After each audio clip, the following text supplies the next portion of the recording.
కుర్రోళ్ళు అని అద్భుతమైన బ్లాక్ బస్టర్ అందుకున్నటువంటి ప్రొడ్యూసర్, రాకాసాతో మన అందరినీ పలకరించబోతున్నటువంటి ప్రొడ్యూసర్ నిహారిక గారిని మాట్లాడవలసిందిగా రిక్వెస్ట్ చేస్తున్నాం.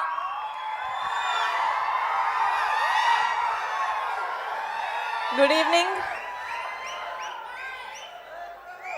అందరికన్నా ఫస్ట్ నేనే చెప్తా, అడ్వాన్స్ హ్యాపీ బర్త్డే చరణ్.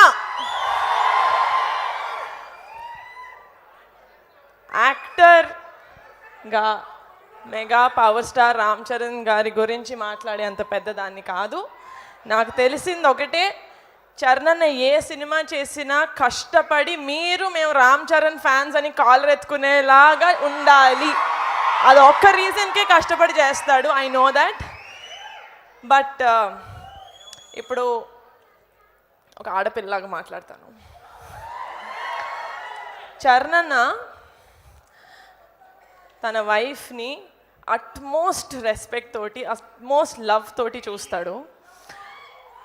తన అక్కల్ని చెల్లెల్లాగా చూసుకుంటాడు, చెల్లెల్ని కూతురులాగా చూసుకుంటాడు, కూతుర్ని అమ్మలాగా చూసుకుంటాడు, అమ్మని దేవతలాగా చూసుకుంటాడు.